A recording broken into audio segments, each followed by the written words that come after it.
When I think of what we've been doing together in Mark, when I'm here, like the Gospels, Mark is not a biography of Jesus. It's an overview. Okay? What Mark is doing is getting us a picture of Jesus' mission and his life and his works. Like I just came back from Utah, and I spent a vacation. I went to the GA, and then I spent a week away vacationing and getting away from everything. And when I came back, it's like the airplane. You're in the airplane, I'm sure, and you're at the window seat. And when you look down, you don't see anything. But as you start to land, you get to see the land and the people. And everything looks really small. You just get the overview. And then as you get closer, you narrow in. And that's what Mark is doing. In chapters 1 and 4, we see the big picture. You know, a lot of healings, teaching, hundreds of people there, thousands or probably most likely thousands. And we get the sense that immediately, all at once. They're the words that are used in Mark over and over again. It's fast paced. Boom, boom, boom, boom, boom. 1 through 4. So much is happening. And then in chapter 5, Mark seems to slow the pace down. He focuses now. It went from the airplane view. You can see everything. And that's where landing, you see where the airport, the landing site. Okay? And he begins to focus on what? The individuals. And we hear their stories. And we listen to their interaction with Jesus. And we see the healing in a really different personal picture. And that's what's happening in Mark. I started a little bit in chapter 4 with the guy who was possessed. And then we have the second person, Jairus, who comes to Jesus and begs him, my daughter is sick. Just lay your hands on her. And this is a religious leader in a synagogue. Normally in Mark 1 through 4, they were always in conflict with Jesus, right? They were saying, why are you doing this? You can't do this on the Sabbath. What kind of rules you're having? You're not doing what you're supposed to do. But this religious leader, a part of the synagogue, a part of the leadership, runs to Jesus in front of everyone, bows down, and say, my daughter is sick. Just lay your hands on her and she will be healed. And Jesus listens, and he breaks from the crowds, from the big picture, and he focuses on the individual. And he walks with this person, with disciples, and goes to the daughter. And then we see another person, the third person, interacting. And what she does, she's a woman who butts into the narrative. Okay? You have the really important person there, the synagogue leader, the person that everybody's saying, wow, what's going to happen? Jesus is going to heal him. This is good. Maybe. This is my maybes. I always put my maybes in there. Maybe the disciples thinking, now we're going to be part of the power system. Okay? Because this is a religious leader. If we do this, then we'll be accepted. And this woman butts in the narrative, and she comes in and she touches Jesus. She's been bleeding for 12 years. The sermon of the woman with the bleeding, 12 years of bleeding, was difficult for me. And part of the reason was because I'm a male. And I have never experienced this. They said it was most likely a menstrual cycle that never stopped. Now, maybe some of you women can identify with this. You had to put up with this for 12 long years and never stopped. Okay? I just, no clue. And then growing up, hearing the sermon, she was considered unclean. Yucky. Especially like a kid, yucky, And what I failed to realize, and what came to me as I read from women commentators, that what it was she was unclean. It was a purification uncleanness. It wasn't the fact that she did something wrong or something was wrong about her body. It was to purify herself and the community. And so it was a difference. You know, she could have been a very good Jewish woman, obeying the laws, doing the stuff right, but the natural flow of the body. And so with that, she said that back in those days when this happened, the law said that she, in the Old Testament, she wasn't supposed to be touched or to touch anything. She had to remove herself until the flow ended. Then she could come back to the community. So she could not touch or touch anything. She couldn't even be touched. Whatever she sat down was unclean. Whoever she touched was unclean. Whoever touched her was unclean. So in order to keep the religious purification, and there might have been a health reason too, back in those days, 2,000 years ago, that it was best for her to remove herself. One of the authors that I read, the commentator said that back in those days, there were places women went to, houses, bath houses, and they were decent places where she could be with other women for that 7 days or how many days that was. And if they were wealthy, there were nice places, I guess like 5-star hotels, you know, she could be there. And it was a time, because during this time, the woman was not supposed to be with the family, be away. She can't cook anymore. She doesn't draw water from the well.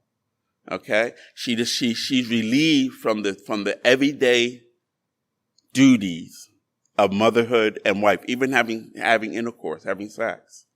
So it's a time for her to be away, be with other women, reflect, pray, rejuvenate yourself, and come back to the family. That's kind of, you know, when I read that, I said, that's kind of decent. You know, could you imagine that? That you could go away and reflect and then come back. Come back from vacation, I can really appreciate that. But what was supposed to be a time of refreshment, a time of reflection, a time of renewal was a burden to her. Because for 12 years, she was away. 12 years, she wasn't touched. 12 years, if she touched something, it was considered unclean. 12 years, the community, her society, her family, her people shunned her. 12 long years. I don't know how old she was when this started, but I would think she was teen to maybe mid-20s, okay? Even if she was a little bit older, think about that. If she had children, 12 years of not seeing her children grow up. If she had a daughter or a son that got married, she wasn't at that wedding. If she had grandchildren, she never held them in her hands, in her arms. 12 long years was supposed to be a time of reflection and a time to rejuvenate yourself and come back to the family, separated her. And she must have had some means, because it said that she spent all her money on doctors. And instead of getting better, she got worse. Think about that. And Mark takes the time to develop the story and to develop this narrative and to let us know how desperate her situation is. But, and I always like that word but, okay? But she heard there's this person in the community that does wonders and does miracles. And she wants to get to know this person. And she wants to be with this person. But she cannot do what Jairus does. I like the fact that he starts with Jairus and then he tells about this woman. Because Jairus could come in public, fall down, and ask Jesus for his request. But she can't do that. You know what her problem is? If she goes, most likely 12 years, everybody knows who she is. Okay? So she can't go into that community, go into that crowd. Because if she touches anyone, they become unclean. if they see her, she becomes unclean. If she touches Jesus, what's going to happen to him and his ministry? She has a dilemma, but that dilemma doesn't stop her. And in my thinking and in my putting things into the text, I think that she went incognito. Okay? I think she went incognito. I think that she said, listen, they know my face. They might even know her hands because she was probably begging by then. So she put something around her so they couldn't see her. I can see her covering her hands, and so they wouldn't know who she is. And she's going to go into that crowd. And it's a big crowd.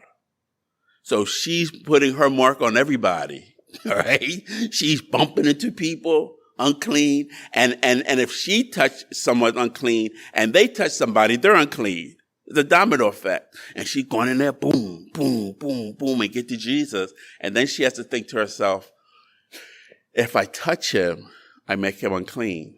That she's trying to be technical. Don't we do that sometimes? We try to be technical. I'll just touch his cloak. You know, I like the King James growing up, the hem of his garment. Just there. Just touch that. If I just touch that part, I'm technically not touching Jesus. Okay? So I'll get away with it. But she had enough faith, but if she just do that much, she'll get healed. So she touches Jesus. And then it's all blown away. Because the first thing Jesus says, she immediately, and this is that part of Mark that I like, that word immediately or all once. It's fast paced. Immediately, she's healed. Immediately, she's healed. And she knows it. She feels it. She knows the suffering is gone from her. And then Jesus stops and says, who touched us? Who touched me? And his disciples looks around and say, what do you mean, who touched you? You got all those crowds around you, and you say, like, who touched me? What's me? Who touched you? You know? And he said, no, the power has gone out of me. The power has gone out of me. And when this happens, she falls to Jesus and she begins to tell him what has happened to her. She tells her whole story. And I think that's really important because the people around her, once they saw it was her, the gig's up. And according to the laws, she broke, the consequences can be stoning, death. Because she contaminated, made impure the whole community around her. And so she's in fear. Plus, what is Jesus going to say about this? She doesn't know. Is he going to just say it's okay? Or she didn't ask for the healing? She didn't do what Jairus did. She didn't bow before Jesus and gave him the respect that he deserved, you know, and that was his, and asked for the healing. She stole it. Let's be honest. She stole it. She just took it. So will he be angry at her? What will be his response? And I like what I see here. So she didn't ask every bit of it. All 12 years she finished. She told her whole story, I think, about that whole 12 years. The pain, the anguish, the loss. It wasn't just physical, the emotional, the spiritual, being left out spiritually. You know? And she told everything. And I think that was important that Jesus allowed her to do that. Because guess who listened to this? Not just Jesus, but the people around her. And it made her human. It made her human. We was told earlier today, and this is something I want to reference to, is that sometimes we get so heated in our beliefs and so stuck in where we are that we forget that people are human. You know, we forget that people are human, you know, and it can be Democrats and Republicans. We forget that Biden is human. We forget that Trump is human, no matter how we feel about them, who we're going to vote for. And we refuse to dialogue with each other and talk to each other. We have this impression of they're impure. We do that in, oh God, race relations, right? They're not human anymore. Religion, oh my goodness. I have the guy who comes here all the time with me, he's with his family today. His brother's up visiting him. He's like, won't be able to go to church today with you? I say, be with your brother. You haven't seen him in a while. And your dad. And forget, he's talking to a friend who is just converted to Islam and talking about the Bible and what's wrong with it and blah, blah, blah, blah. And I said, you know what? He doesn't have to make things up about Christianity to get you to reject it. There's enough history there that he can take with slavery, women, just wars, just the divisions. There's a whole bunch of stuff there. But what he forgets and what you need to know is that we're all human. That's why we have the confession. So we need to dialogue and talk and share. And I think what Jesus did was allow this woman to share her story, to talk about the pain and that the humanity came out of there so people can say. And then another thing he did, he called her daughter. He said, daughter. We never know her name. We know Jairus' name, the important person in the text, the one who began the text, the one that everybody's going to see if Jesus going to heal his daughter. But we never know this woman. She's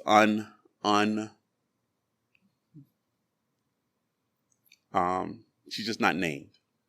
She's just not named. Okay? So we don't know what her name is or where she's from or anything like that. We know she might have had some money. That's about it. But he says, daughter, your faith has healed you. Calling her daughter, he brings her into the community. He lets everybody around her know, no stoning today. Okay? That ain't going to happen today. Not under my watch. All right? That's not going to happen. Because she belongs to us. She's a daughter.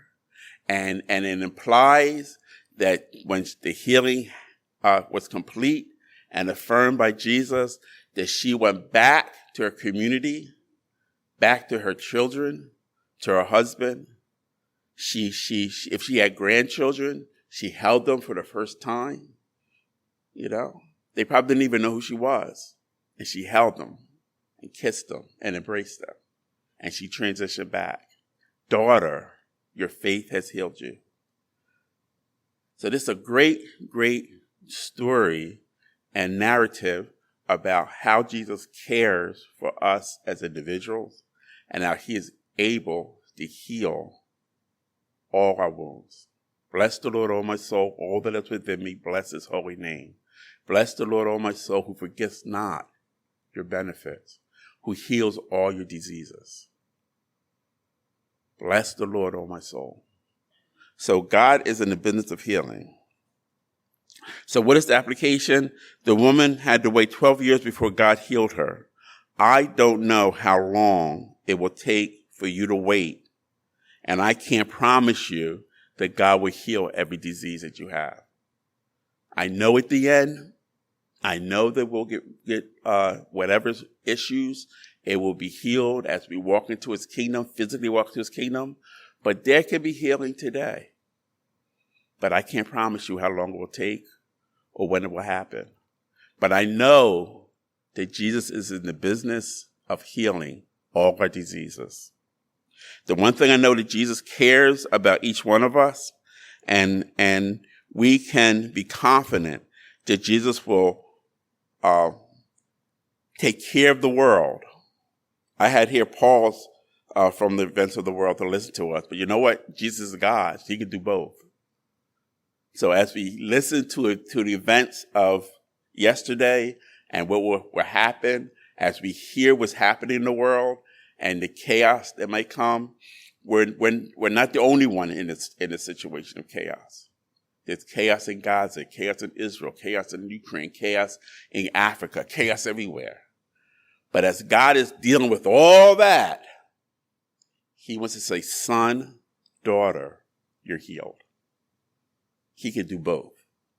That's the good news for us, for me, and hopefully for you. So we can be confident Jesus will pause, not only just pause, as in taking care of the world, he has the ability and he is Lord and he can listen to our whole story.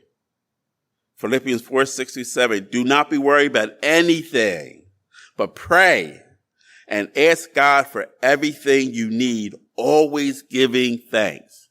Do not be worried about anything. Pray. Pray. And God will heal you and hear you and always, always give thanks. And God's what? Peace, which is so great we cannot understand it. See, that's the difference between us. Okay? In the midst of the chaos in the world and in your personal life, pray and God's peace will be there. It will keep your hearts and minds in Christ Jesus. That's the message. That's what this woman gives us. That in her chaos, in her world turned upside down, peace through prayer and trusting in Jesus Christ. Amen.